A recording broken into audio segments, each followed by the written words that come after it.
हमारे हृदय से फूटती हुई जलधाराएं सब तप सी गई है।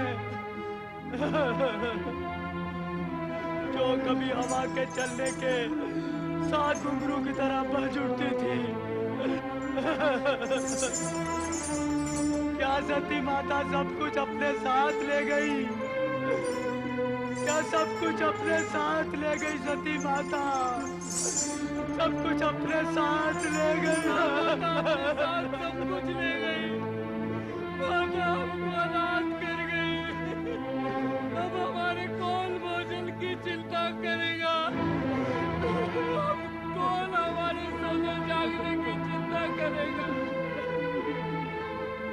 हे माता, हमसे बिछड़ने से पहले तनिक ये तो सोचा होता, इन शिवलिंगों का कौन ध्यान रखेगा? इस नदी का कौन ध्यान रखेगा? इस पृथ्वी का कौन ध्यान रखेगा? भगवान शिव शंकर की कौन चिंता करेगा? हे माता, हे माता। माता ने कदाचित प्रभु का वो विरहाकुल रूप देखा होता तो वास्तव में पछतावा होता। कि वो प्रभु इच्छा विरुद्ध दक्ष महल क्यों गई? ना वहां जाती, ना विनाश लीला होती और न कैलाश सूना होता। हे माता, अब हम अनाथ किसकी ममता की छांव में पलेंगे? नारायण नारायण नारायण नारायण नारायण। तुम सब देवी सती को अत्यंत प्रिय हो। यदि इस प्रकार अश्रु बहाते रहे तो देवी सती को और भी कष्ट होगा। शांत हो जाओ, शांत हो जाओ। नंदी, तुम समझाओ इन सबको। देव ऋषि, मातृवियोग बड़ा कठिन होता है।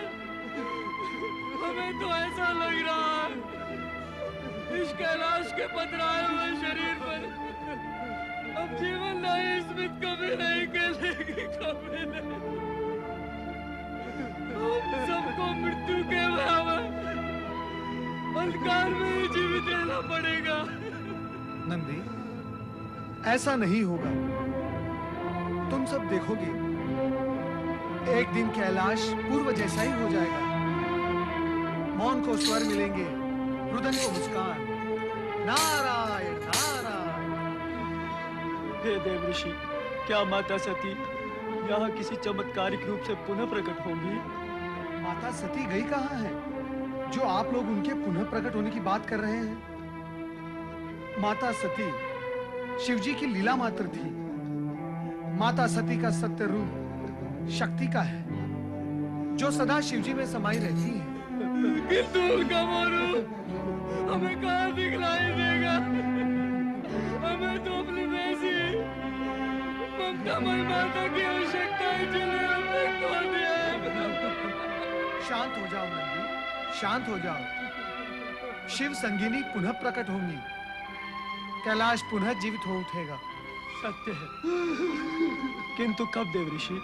ये तो देवादिदेव भगवान भोलेनाथ ही बता सकते हैं। भगवान तो ध्यान में लीन रहते हैं, उनको हमारी भी चिंता नहीं है। उनसे ये कैसे पूछा जाए कि हमें हमारी माता पुनः कब प्राप्त होंगी? धैर्य रखो शिवगणों, धैर्य रखो। जैसे ही भगवान शिव का ध्यान टूटे, आप शीघ्र ही उनसे ये प्रश्न पूछ लेना। प्रभु के ध्यान आसन की ओर तो जाने का साहस भी नहीं होता। वहीं तो माता बैठी रहती थी, उनके चरणों के निकट पुष्प चढ़ाती थी, उन्हें निहारा करती थी। वहां जाते ही हमें सती माता की स्मृति। नंदी, शांत हो जाओ। हे देव ऋषि, आप ही किसी उपाय से प्रभु के रहस्य उद्घाटित कराइए ना। वो कदाचित आपको बता भी देंगे। उचित है, मैं प्रयास करता हूँ। शिव ओम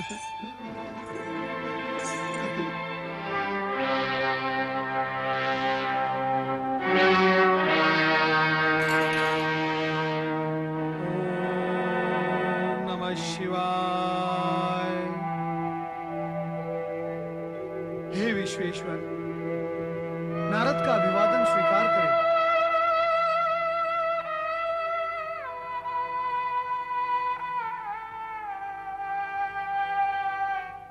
हे शिवशंकर, नारद का प्रणाम स्वीकार हो। हे महादेव, महादेव, मैं बड़ी आशा लेकर आपके पास आया था। हे महादेव, मेरी आशा के साथ साथ आपके प्रिय शिवगणों की आशा का तार भी जुड़ा हुआ है। यदि आप एक बार अपने नेत्र खोलकर माता सती के विरह में रोते हुए, अश्रु बहाते हुए शिवगणों को देख लेते, तो आपका मन भी मेरी तरह द्रवित हो उठता। तो उचित है आप मेरी नहीं सुनेंगे, ना सुने, परंतु मैं निराश मन होकर आपसे दो शब्द सुनने की आशा में यहां वहां भ्रमण करता रहूंगा। नमः शिवाय। ओम नमः शिवाय। हे नारद, हमारे परम भक्त होकर क्या तुम ये भी नहीं जानते कि कैलाश से कोई निराश मन नहीं आता? महेश्वर, आप सर्वज्ञ हैं, सर्वव्यापी हैं। इससे पूर्व कि आप पुनः अपनी ध्यान मुद्रा में चले जाएं, कृपया आप मेरी जिज्ञासा, जो आपके प्रिय शिवगणों की भी है, उसे शांत करें, उसका समाधान करें। अब ये न पूछ बैठिएगा कि हम सबकी जिज्ञासा क्या है। नारायण नारायण। क्या है? माता सती के जाने से कैलाश ही नहीं, सारा संसार शोकमग्न हो गया है। नंदी, भृंगी, आपके प्रिय शिवगण रोते बिलखते एक ही प्रश्न पूछ रहे हैं कि माता सती नया अवतार लेकर कब प्रकट होगी, कब प्रकट होगी? विधाता के इस रहस्य को मैं कैसे उद्घाटित कर सकता हूं नारद? अभी अभी शिवगणों को तुमने स्वयं ही समझाया था कि शिव से शक्ति भिन्न नहीं है, तो अपने कथन पर अनास्था क्यों? हे नारद, शिव शक्ति की एकात्मकता ही सदाशिव है। जब जब सृष्टि में शक्ति के नारी रूप की आवश्यकता होगी, तब मेरे सदाशिव विग्रह रूप के अंदर एक से दो होने का संकल्प उदित होगा। तभी शक्ति मूर्त रूप में सामने आएगी। यदि इससे अधिक स्पष्ट समाधान के इच्छुक हो, तो तुम्हें सृष्टि के रचनाकार ब्रह्मा जी के पास जाना होगा। ओम नमः शिवाय।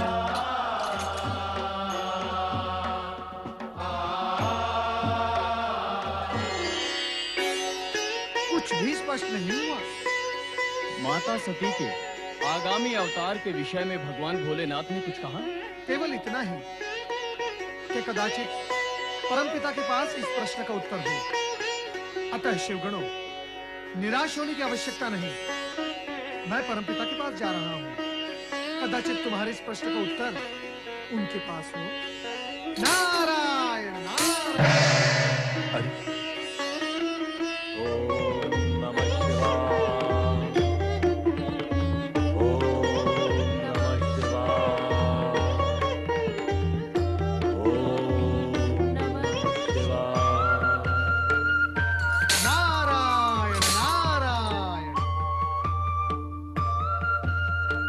परमपिता ब्रह्मा, माता सरस्वती, अपने पुत्र नारद का प्रणाम स्वीकार करें। नारद, तुम यहाँ क्या जानने आए हो, ये मुझे भली भांति ज्ञात है। किंतु जिस विषय पर स्वयं शिवजी मौन रह गए, उसे मैं कैसे बता सकता हूँ? किंतु परमपिता, भगवान शिवशंकर ने ही तो मुझे आपके पास अपनी जिज्ञासा शांत करने के लिए भेजा है। अच्छा,